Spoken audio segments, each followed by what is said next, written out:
अत्याचार जुर्म करना करे कोई दिक्कत नहीं, संजय जी चढ़ा दो, इनसे डरना नहीं, लोग डरते नहीं लड़ेंगे। अगली किसकी बारी है, ये मीडिया की हेडलाइन बनने की तैयारी। पूरे देश के अंदर एक डर का माहौल है, ये देश के लिए अच्छा नहीं है। ये आम आदमी पार्टी कोई साधारण डकैत नहीं है, ये डॉन है, भ्रष्टाचार के डॉन। एक सबूत नहीं है इनके पास, एक सबूत नहीं है, तो पूरा का पूरा शराब घोटाला फर्जी है। पूरी पार्टी इसमें इन्वॉल्व है, विषय सिर्फ संजय सिंह जी का नहीं है। प्रधानमंत्री नरेंद्र मोदी जी को समझ में आ गया है कि वो आने वाला लोकसभा चुनाव इंडिया अलायंस से हार रहे हैं। क्या है मोदी जी का, हारेंगे मोदी जी चुनाव हार रहे हैं। नमस्कार जी, उत्तर प्रदेश उत्तराखंड देख रहे हैं आप, मैं हूं कुंदन जमैर। दिल्ली की आबकारी नीति केस में गिरफ्तार हुए आप सांसद संजय सिंह की मुश्किलें बढ़ती जा रही हैं। एक तरफ ईडी की कार्रवाई जारी है तो दूसरी तरफ बीजेपी केजरीवाल सरकार से सवाल पूछ रही है। हालात को देखते हुए केजरीवाल खुद सफाई देने मीडिया के सामने आ रहे हैं। आप सांसद संजय सिंह को ईडी की रिमांड पर भेजे जाने के 24 घंटे के अंदर ईडी ने इस केस में एक और एक्शन लिया और संजय सिंह के 3 करीबियों को पूछताछ के लिए बुला लिया। इनमें से एक का नाम सर्वेश मिश्रा है और दूसरे का नाम है विवेक त्यागी। इसके अलावा ईडी ने कंवरवीर सिंह को भी बुलाया है। माना यह जा रहा है कि इन तीनों ही से संजय सिंह का सामना कराया जा सकता है। बहुत मुमकिन है कि संजय सिंह से इन तीनों के साथ आमने सामने बिठाकर पूछताछ की जा सकती है। ईडी को उम्मीदें हैं कि सर्वेश मिश्रा और विवेक त्यागी नाम के शख्स से पूछताछ में उसे नई जानकारियां मिल सकती हैं। वैसे ईडी के पास संजय सिंह की रिमांड अभी और 4 दिन की है। ईडी की कार्रवाई के बीच आम आदमी पार्टी पर दबाव कितना ज्यादा है, इसे आप इसी बात से समझिए कि केजरीवाल आज फिर मीडिया के सामने आए। उन्होंने बीजेपी पर पलटवार करते हुए ना कुछ करने और ना कुछ करने देने का आरोप लगाया। ये सारे सब कुछ खत्म हो जाएगा, सब कुछ कुछ है ही नहीं, सब झूठ है। कल संजय सिंह ने भी सब कुछ झूठ है, ये बयान झूठ है, तंग कर करके टॉर्चर कर करके बयान लिए गए हैं, लोगों को जबरदस्ती कर करके बयान लिए गए हैं, सारे बयान झूठ हैं, कुछ है ही नहीं। लेकिन मैं तो ये कह रहा हूँ, अभी तो ये देख लेना, थोड़े दिन में शराब घोटाला खत्म, कहेंगे शराब घोटाले में कुछ नहीं मिला, फिर एक और नया ले आएंगे।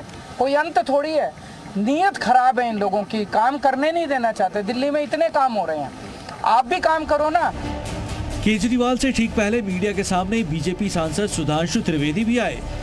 नित नए खुलासे होना भी बहुत आम बात हो रही है, अब कोई खास बात नहीं रह गई है। और जिस प्रकार से मंत्री, उपमुख्यमंत्री और नेता संसदीय दल उत्तरोत्तर भ्रष्टाचार में आरोपित होते चले जा रहे हैं, उससे मैं कहना चाहूंगा कि एक कट्टरता का किरदार पूरी तरीके से तार-तार हो रहा है। उन्होंने दावा किया कि आपका कट्टर ईमानदारी का दावा तार-तार हो चुका है। गुरुवार को कोर्ट में संजय सिंह की पेशी के दौरान दोनों पक्षों की ओर से जबरदस्त दलील रखी गई। ईडी ने दिनेश अरोड़ा के बयान का हवाला देते हुए कहा कि संजय सिंह के आवास पर 2 करोड़ का लेन देन हुआ, जबकि संजय सिंह के वकील मोहित माथुर ने कहा कि जिस दिनेश अरोड़ा के बयान को गिरफ्तारी का आधार बताया जा रहा है, उसकी विश्वसनीयता खुद संदेह में है। तो ईडी ने कहा कि दिनेश अरोड़ा के कर्मचारी ने 2 करोड़ नकद संजय सिंह के घर पर सर्वेश मिश्रा को दिए। इसके जवाब में संजय सिंह के वकील ने कहा कि उनके घर से ऐसा कुछ नहीं मिला जिससे आरोप साबित हो। संजय सिंह की तरफ से कहा गया कि दिनेश अरोड़ा का 10 बार बयान हुआ, उसने मेरा नाम नहीं लिया। फिर अचानक ऐसा क्या हुआ कि उसने अपना बयान बदल दिया। इस पर ईडी ने दिनेश अरोड़ा के बयान का जिक्र किया और बताया कि उसने पहले संजय सिंह का नाम इसलिए नहीं लिया क्योंकि वो प्रभावशाली व्यक्ति हैं और दिनेश अरोड़ा को धमकी दी गई थी। फिलहाल आम आदमी पार्टी सांसद संजय सिंह 10 अक्टूबर तक ईडी की रिमांड पर हैं। कैमरा सामने आते ही संजय सिंह खुद को बेकसूर बताने से नहीं चूकते। अब देखने वाली बात यह होगी कि आने वाले दिनों में दिल्ली शराब घोटाले से जुड़े कौन से राज सामने आते हैं और ईडी अपने आरोपों को कितना साबित कर पाती है। जितना अत्याचार जुर्म करना। ब्यूरो रिपोर्ट, जी मीडिया। संजय सिंह को लेकर केजरीवाल ने आज फिर ईडी की कार्रवाई पर सवाल उठाए, जबकि बीजेपी नेताओं का कहना है कि कोर्ट ने भी कहा है कि सबूत विश्वसनीय है। कि न्यायालय ने जो निर्णय दिया है उसमें स्पष्ट रूप से अब देखिए बहुत साफ है, पैसे का लेन देन, चुनाव में उसका प्रयोग, और उससे गंभीर बात है, साक्ष्य ये आए हैं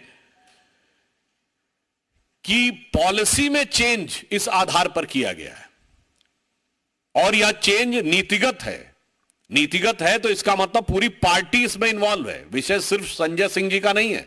ये पूरे देश के अंदर जो डर का माहौल पैदा किया हुआ है, केवल पॉलिटिक्स में नहीं, बिजनेस में, व्यापार में, इंडस्ट्री में, जो पूरे देश के अंदर एक डर का माहौल है, ये देश के लिए अच्छा नहीं है। देश तरक्की नहीं कर सकता।